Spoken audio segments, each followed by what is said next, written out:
In aeronautica, un corpo speciale a Viterbo, l'aeroporto, ero stato arruolato di prima e speravo di prendermi un anno sabautico per diciamo così, per spaziare un po', sì, insomma, per far bella vita. Anzi, l'intenzione mia era, visto che ero in aeroporto, mi ricordo allora con 300.000 lire potevo farmi già il brevetto di volo. Quindi poteva già avere un brevetto in tasca, venendo a casa lo sfruttava questa naia. Sì, lo volevo sfruttare, come tanti nell'esercito si fanno la patente, quella del camion, quella dell'autobus, tutta la categoria delle patenti. Invece il comandante pilota, l'ufficiale pilota, l'ha ammanutato subito in cucina, ero in truppa, che mi vedeva tagliare sta roba, mi guarda, fa: ma lei fa il cuoco? Ho detto: sì, comandante, faccio il cuoco di professione. Ma dove lei ha lavorato? Io ho detto: ho lavorato a Londra, ho lavorato a Venezia. E dove?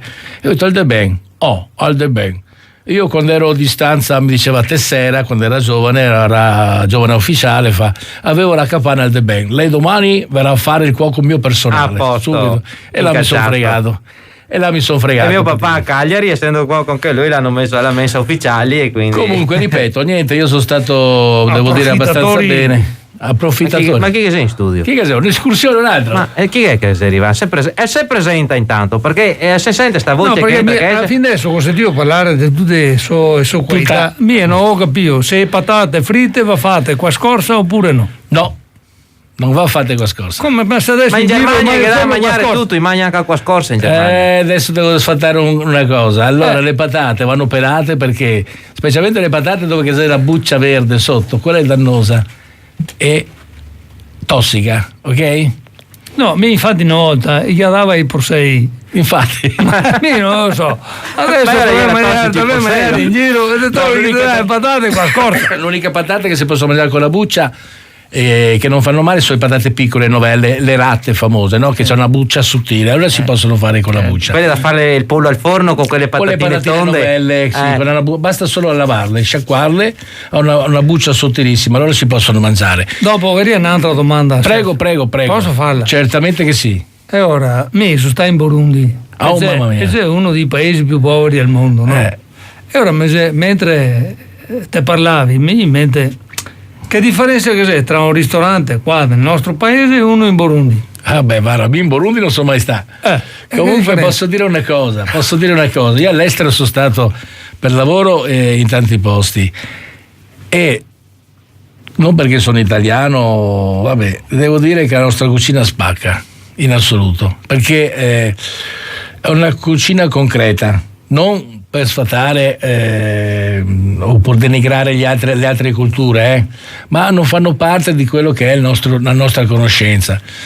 Una buona cucina giapponese, una buona cucina la cinese, quella dalla parte del sud, la thailandese, praticamente Gualtiero Marchesi diceva che tutte sono cucine buone, purché siano fatte in maniera sana e con prodotti di qualità. Che domanda ieri, la differenza tra un ristorante e ma qua mi sa che c'è una battuta qua, dai, sentiamo la battuta. No, perché mi mette risposta a me. È una domanda con inganno. La differenza è che qua ti trovi ogni 200 metri, e in Burundi ogni 200 chilometri.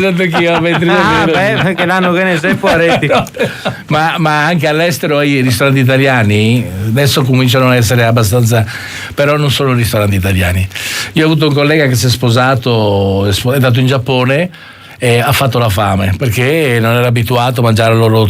Hanno visto da lontano su una strada Cipriani è un nome, l'Aris Bar, ecco, allora sono entrati dentro, erano tutti giapponesi. Hanno guardato la carta, non capivo cosa c'era scritto, hanno capito che c'era spaghetti, lui e la moglie, insomma, è arrivati gli spaghetti col ketchup. Ma è arrivata la forchetta, magari, o le bacchette di legno? Bacchette naturalmente. Comunque io ho letto poco, però penso che fare un excursus culturale sulla cucina come è stata nella storia, sì, te capisci molto delle civiltà. Certo. Anzi, forse te capisci tutto. Certo, perché la cucina è cultura. Ma scusa se parlo indietro, ma Veneto. Manca Misso Veneto. No, io mi chiamo di cognome faccio Pepe perché il nonno era napoletano. No? Posso parlare che in italiano, ma credo che ci capiscono. Sì, beh, naturalmente. Il mio cognome è Pepe, però ci tengo a dire che sono veneziano di nascita, papà veneziano, mamma veneziana, sono vissuto a Venezia, c'è una parte ancora mia là a Venezia, mio fratello, abbiamo ancora la casa là. Io sono andato via da Venezia all'età di 16 anni, si può dire. No, 14 ero a studiare, però sono rimasto qui 4 anni.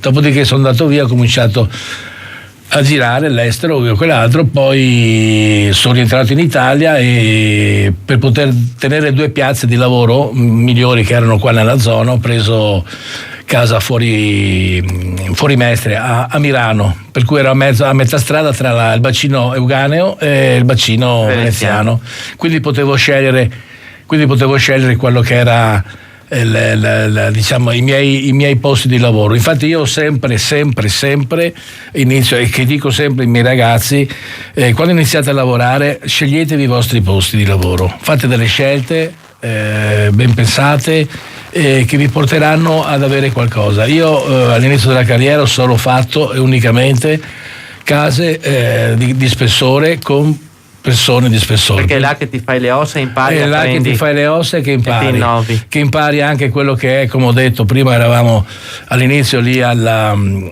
The Bain, Palazzo al Mare, 26 in cucina, solo di personale in tutto l'albergo. Avranno avuto un megafono per chiamare le comande? Sì. È perché 26 persone con l'autoparlante. Ma un'altra curiosità. Prego. Come si